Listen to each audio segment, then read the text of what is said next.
What's up, everybody? Toby's Guy here, back with Tuesday. That's hashtag TWESDAY on Twitter. If you're not following me on Twitter, make sure you follow me. Twitter.com/TonyPizzaGuy at TonyPizzaGuy on Twitter. We're going to take all your questions. We're going to put them into a video, and that's what we're doing right now. So let's get right into the questions. First question is, do you think you could dedicate a day to questions your fans have on Instagram? I actually got this asked by a couple different people, and I know a lot of people like Instagram. I think that we will do an Instagram day. It just depends what you guys think. I think Sunday would probably be a good day for Instagram questions. I could ask them like on Saturday. You could respond, and I could put the video up on Sunday. I don't know how we would do it. Maybe I would put an Instagram video saying, hey guys, leave your questions, or even just a picture or something. I don't even know. We'll figure it out, but I do think that we should do an Instagram question day, because you guys seem to like this. I get a lot of questions on Facebook, a lot of questions on Twitter, and Instagram's just the next step in this series. So we'll see. Next question is, whose return are you more excited about, Christian or RVD? At first I was excited Christian come back, but I don't know. RVD is awesome. I think it'll be great to see him in the Money in the Bank match. He's in the Money in the Bank match. So is a lot of people. RVD's in it and Christian's in it together. So you have a really good Money in the Bank match. So yeah, it's going to be entertaining. It'll be a fun match to see.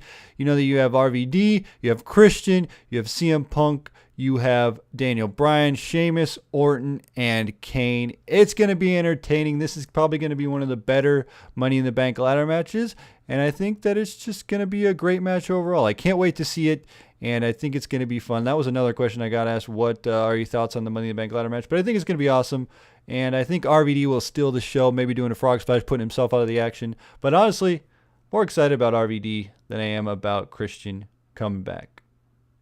Now, this is a question I got asked a lot about. What are your impressions about WWE 2K14 debut trailer? A lot of people have been saying this is WWE 13.5. There's only a few things they added, like the shell shock and the super kick, and it's just like the same game with new wrestlers and maybe a few new rings and stuff like that. But honestly, what do you expect? I really don't know. I knew that it wasn't going to be a big improvement. It's Yuke still developing the game. And I expected it to be like this. I didn't expect it to be anything big. I thought that it was going to show a couple of cool things like it did, and that was it for the trailer. I mean, it's a lot better than that Call of Duty Ghost trailer. Remember when that trailer dropped? There was no game footage in that Call of Duty trailer at all. But we have it, some gameplay footage in WWE 2K14. And it was like I said, like I expected it. A lot of in-ring stuff of real footage, then mixed in a few gameplay stuff. Showed the double shell shock. I thought that was awesome. The super kick, which is probably an oh my god moment. I thought that was awesome. And overall, I thought the trailer was fine. There's one thing, though, I do want to say. WWE 13 had the title Live the Revolution. It had CM Punk, and it had the Attitude Era. And it was so well put together. CM Punk was just a perfect spokesman for that game. The whole game revolved around him. It revolved around the Attitude Era. The feel of the game felt like something very natural. It felt really good. WWE 13 had a very, very good sense of feeling for it. You know, you see CM Punk, he's awesome on the mic. He's one of those guys that could fit in the Attitude Era. Then they had Live the Revolution as the slogan, and it just felt organic. It felt perfect. Now I feel with WWE 2K14 and Become a Legend or Become Immortal, that's what it is. I feel that it just does, there's just something odd about it. It just doesn't feel right. It feels like they took WWE 13, which is fine because we won't get a great game, a great improvement of a game till WWE 2K15 on the next gen consoles. Hopefully they get a new engine and all that. But it feels like they took WWE 13 and they morphed it into what they wanted for WWE 2K14. They took 13, morphed it into 2K14. They added a lot of cool stuff like the super kick and the shell shock. And they don't seem like they have a focus for it. I know they said there's going to be superstars and legends in the game, and the whole thing has become a legend. I just don't feel that it has that big of an impact like WWE 13 did. Really, honestly, WWE 13 had a huge impact. I felt like, oh God, the Attitude Era is back. CM Punk's on the cover. He's awesome on the mic. He fits perfect in the Attitude Era. It just feels great. W2K14 has The Rock, who's barely there.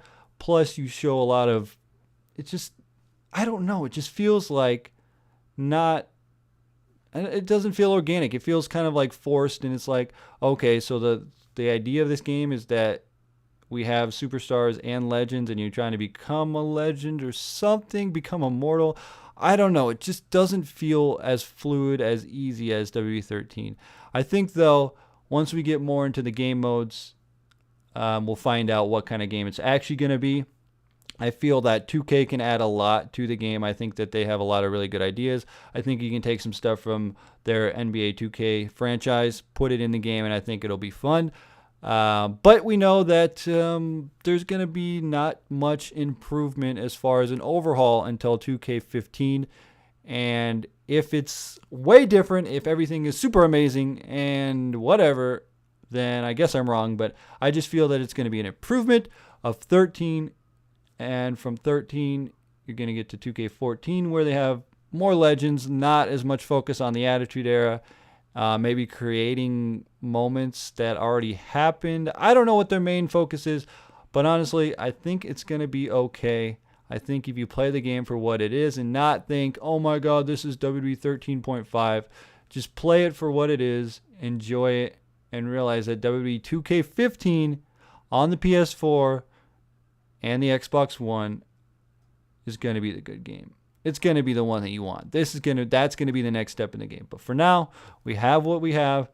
We deal with it. And there's always alternatives out there. If you don't like WWE 2K14, you don't like the direction they're taking, there's 5-Star Wrestling, which looks to be amazing. That's coming out for the PS3 this summer, and it's an indie game, so it looks to be cheap and awesome. Looks really, really good. And then you have Action Arcade Wrestling 2, which comes out for Xbox, and it looks amazing. So, I mean, there's 2 alternatives plus W2K14. It is an awesome time to be a wrestling fan, and an awesome time to be a wrestling fan who plays video games. Anyway, guys, I got on kind of a 2K14 rant, and I wanted to include all of my thoughts that I could give to you. So, I'm going to leave it at this. I want to thank you guys for leaving your questions on Twitter Tuesday. I know it was a little short, but I had a huge 2K14 rant going on there. So, I want to thank you guys for sending your questions. And as always, Total Pizza Guy, frag out.